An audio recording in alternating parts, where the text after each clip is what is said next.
60 நாள்ல உங்க தங்கச்சி குழந்தை இறந்தோன்னே இப்படி தான் ஸ்டேஜ் ஏறி ஆடுனீங்களா? எப்படி? தளபதி கச்சேரி தானே. உங்க தங்கச்சி குழந்தை இறந்தா இப்படி தான் ஆடுவீங்கல்ல. வாய் இருந்தா என்ன வேணா பேசுவியான்னு கேட்குறீங்களே அங்கிள். உங்களுக்கு கால் இருந்தா என்ன வேணா ஆடுவீங்களா அங்கிள்? டிசம்பர் 27ஆம் தேதி உங்க தங்கச்சி வித்யா உயிரோட இருந்திருந்து அவங்களோட குழந்தை இறந்துருந்தா இப்படி தான் போய் அந்த கூட்டத்துல இருந்து உங்க தங்கச்சியோட குழந்தை இறந்துருந்தா இதே மாதிரி தான் ஸ்டேஜ் போட்டு மேடை ஏறி எப்படியாவது கொத்து பரோட்டா போட்டு விட்ருங்க, திமுகவை செஞ்சு விட்ருங்க, இப்படி தான் கேட்பீங்களா? பிள்ளைய இழந்திருக்குமையா, அம்மாவை இழந்திருக்குமையா, 60 நாளில் எப்படி ஐயா டான்ஸ் ஆடின ஐயா, யார் ஐயா நீ? அவர் பேச போல் ஆக்சுவலி சிஎம் அங்கிள் பார்த்தீங்கன்னா துயர சம்பவத்தை ஆழ்ந்த இரங்கல் தெரிவிக்க போயிருந்தார். அதாவது எப்படின்னா, அவர் தங்கச்சி நான் தப்பாக சொல்லணும்னு இல்லை, உங்கள் தங்கச்சி வித்யா உயிரோடு இருந்திருந்து அவங்களோட குழந்தை இறந்துருந்தா இப்படி தான் போய் அந்த கூட்டத்தில் இருந்து உங்கள் தங்கச்சியோட குழந்தை இறந்துருந்தா இதே மாதிரி தான் ஸ்டேஜ் போட்டு மேடை ஏறி எப்படியாவது கொத்து பரோட்டா போட்டு விட்ருங்க, திமுகவை செஞ்சு விட்ருங்க, இப்படி தான் கேட்பீங்களா அங்கிள்? அதான் இரங்கலா? நான் கேட்குறேன், என்ன போய் ஓடி ஒளிஞ்சிட்டான், வாய் இருந்தால் என்ன வேணா பேசுவியான்னு கேட்குறீங்களே அங்கிள்.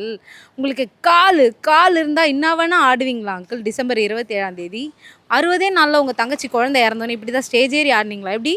தளபதி கச்சேரி தானே. உங்கள் தங்கச்சி குழந்தை இறந்தா இப்படி தான் ஆடுவீங்கல்ல.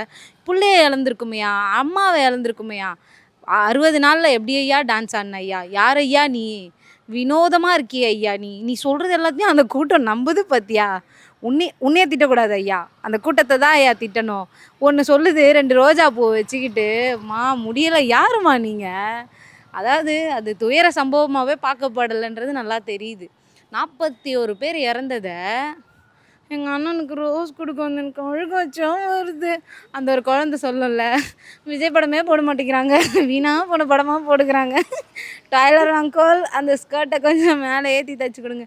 என்னம்மா, உங்கள் அண்ணன் வந்தது ஆழ்ந்த இரங்கல் தெரிவிக்கிறதுக்கு. அவர் தான் அது அந்த அந்த பேசஸில் வரலன்னு பார்த்தா, அங்கே அவரை பார்க்க வந்த யாருமே அந்த பேசஸில் வரலன்னு நல்லா தெரியுது. சரி வீடு, எங்கள் அண்ணன் காரையாவது ஸ்லோவாக போக சொல்லுங்கள், வீடியோ கூட எடுக்க முடியல. இப்போ அந்த 2 ரோஸ் வச்சுட்டு ஒரு அக்கா அழுதாங்க. அப்புறம் இன்னொரு அக்கா, எனக்கு விஜய் அண்ணா தான் பிடிக்கும், நான் அவரை பார்க்க முடியாமல் அழுகுறேன் அப்படின்னு கேட்குறீங்களா? நீங்கள் எப்படிப்பட்ட கூட்டத்தை வளர்த்து வச்சுருக்கீங்கன்னு தெரியுதா? இப்போது நாங்கள் ஒரு கூட்டத்தில் கலந்துக்கிறோன்னு வையேன், அது எந்த கட்சி தலைவராக இருக்கட்டும், அந்த கட்சி தலைவர் அவங்க தொண்டர்களுக்கு அந்த ஒரு எப்படி சொல்கிறது, ஒரு நாலேஜ் ஒன்று வளர்க்கணும். நம்ம எதுக்கு வந்திருக்கோமோ அந்த வேலையை பார்க்கணும். ஸ்கூலுக்கு எக்ஸாம் பேப்பரில் போய் உட்காந்துட்டு பாட புத்தகத்தில் படித்ததை எழுத சொன்னால், நான் அடித்தா தாங்க மாட்டேன், 4 மாதம் தூங்க மாட்டேன்னு எழுதினா எப்படியாவது பாஸ் பண்ண முடியுமா? அங்கே என்ன நிகழ்ச்சிக்கு வந்தீங்க, அங்கே என்ன பேசிகிட்டு இருக்கீங்க?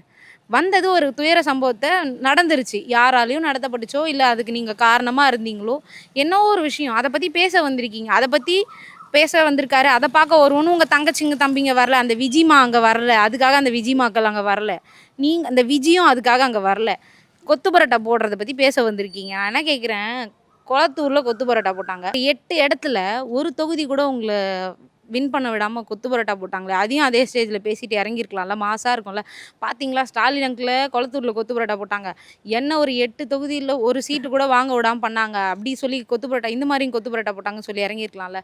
ஒரு துக்க நிகழ்ச்சிக்கு போனீங்கன்னா அதை பற்றி பேசுங்க, ஓட்டு பிச்சை எடுக்காதீங்க. இப்போ நீங்கள் எலெக்ஷன் ஸ்டார்ட் பண்ணிட்டீங்க, கேம்பெயின் ஸ்டார்ட் பண்ணிட்டீங்கன்னா எல்லாரும் ஸ்டார்ட் பண்ணலாமா சொல்லிடுங்க, நாங்களும் போய் ஓட்டு கேட்க ஆரம்பிச்சிடும்.